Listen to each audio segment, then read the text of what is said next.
In 1896, a black king did something no African, no Asian, no man of color had ever done to a European army. He annihilated it. Not resisted, not delayed, destroyed. Italy sent its finest soldiers to conquer his people. Few of them returned home. Europe never forgot his name. If stories of forgotten kings and buried victories deserve to be told, this is one worth staying for. By the end of this video, you will understand why, for over a century, this man's name was barely spoken in European history books, and why in Africa it is still spoken with pride. His name was Menelik II, Emperor of Ethiopia, and the battle that made him legendary was fought at a small town called Adwa. To understand why Adwa mattered, you have to understand the world of the 1880s. By this time, European powers had divided almost the entire African continent among themselves. In 1884, the major powers of Europe met in Berlin in a conference where not a single African representative was present, and they drew borders across a continent they barely understood, carving up land, resources, and millions of lives.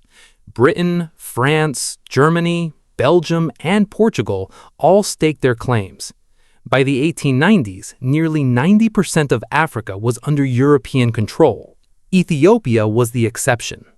Ethiopia was different from the rest of the continent in a crucial way. It was an ancient kingdom with a written language, its own calendar, and a long history of centralized rule. It had never been a blank space on a European map waiting to be claimed. It was a functioning state with its own army, its own nobility, and its own emperor. That emperor was Menelik II. Menelik was born in 1844 in the region of Shewa in the Ethiopian highlands. He was not born to easy power. As a young man, he was held captive for a decade by a rival Ethiopian ruler, Emperor Theodoros II, before eventually escaping and returning to Shewa to reclaim his position. Over the following decades, Menelik built himself into one of the most capable political and military leaders Ethiopia had ever produced. He expanded Ethiopian territory to the south and east, consolidated the loyalty of powerful regional lords, and in 1889 was crowned Emperor of Ethiopia. He inherited a kingdom that Europe increasingly saw as the last obstacle in the Horn of Africa. Italy, a newly unified nation eager to prove itself among the older imperial powers, had set its sights on Ethiopia as the crown jewel of an East African empire. Italy already controlled Eritrea on Ethiopia's northern coastal border. From there, Italian ambitions pushed steadily inland. In 1889, the same year Menelik became emperor, Italy and Ethiopia signed a treaty at the town of Wuchale. On the surface, it was a treaty of friendship and cooperation between two states, but buried inside it was a manipulation that would ignite a war. The treaty was written in two languages, Amharic and Italian. In the Amharic version, Article 17 stated that Ethiopia could, if it chose, use Italy as an intermediary in its dealings with other foreign powers. It was optional, a courtesy. In the Italian version, the same article stated that Ethiopia was obligated to conduct all foreign relations through Italy. That was not a courtesy. That was the legal language of a protectorate, a polite way of saying that Ethiopia's sovereignty now belonged to Rome. Italy began presenting Ethiopia to the rest of Europe as an Italian protectorate, using this manufactured discrepancy as their justification. When Menelik discovered what had been done, discovered that his signature had been used to sign away the independence of his kingdom without his consent, he did not respond with hesitation. He formally renounced the treaty in 1893, declaring plainly that Ethiopia recognized no obligation to Italy, and that Ethiopia remained, and always had been, a fully sovereign nation. Italy did not accept this. To back down would have meant humiliation in front of the other European powers who were watching Italy's colonial ambitions closely. Rome decided that Ethiopia would be brought to heel by force, and that this African kingdom, like so many others, would learn to submit. What followed was one of the great miscalculations in the history of European colonialism. While Italy prepared for war, Menelik prepared for war differently and more effectively. He understood something that many European commanders underestimated entirely: unity.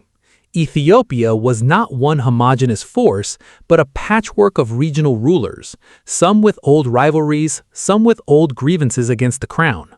Menelik spent years building alliances, incorporating regional lords and their armies into a single unified command loyal to the emperor. Leaders like Ras Alula, Ras Makonnen, and Ras Mengesha brought their own seasoned fighters into what would become one of the largest African armies ever assembled against a European invader. Menelik also did something that shocked Italian planners. He armed his soldiers with modern weapons. Ethiopia was not isolated from the world. Menelik cultivated diplomatic relations with France and Russia, both of whom had their own reasons to see Italian ambitions in East Africa fail. Through these channels and through captured stockpiles, Ethiopian forces acquired tens of thousands of modern rifles and a number of artillery pieces. This was not a spear and shield army facing down cannons, as Italian generals assumed. This was an army that in many places was as well armed as the Italians themselves. Behind Menelik stood his wife, Empress Taitu Batul, a formidable strategist in her own right. Taitu was deeply involved in military planning and diplomatic maneuvering, and she commanded her own contingent of troops during the campaign. She had opposed compromise with Italy from the beginning, and her influence hardened Ethiopian resolve at critical moments. She is remembered in Ethiopian history not as a supporting figure, but as a co-architect of the resistance. By late 1895, Menelik had mobilized an army estimated between 100,000 and 120,000 men, an extraordinary logistical feat for any nation in that era, let alone one operating without railways, without a modern supply chain, across some of the most difficult mountain terrain on the continent. On the Italian side, confidence remained dangerously high. The commanding general, Oreste Baratieri, oversaw an invasion force that numbered around 17 to 20,000 men, a combination of Italian regulars and colonial troops recruited from Eritrea. Many in the Italian government and press viewed the coming campaign as a formality, a brief demonstration of European military superiority against what they dismissively assumed would be a disorganized native force. Racial contempt shaped nearly every strategic assumption the Italians made. They underestimated Ethiopian numbers, they underestimated Ethiopian weaponry, and critically, they underestimated Ethiopian knowledge of the terrain. That terrain would decide everything. The Italian army advanced into the rugged mountains near the town of Adwa, in the Tigray region of northern Ethiopia in early 1896. Baratieri, under political pressure from Rome to deliver a swift victory, moved his forces at night through unfamiliar, poorly mapped mountain passes, planning to seize high ground before dawn and catch the Ethiopian army by surprise.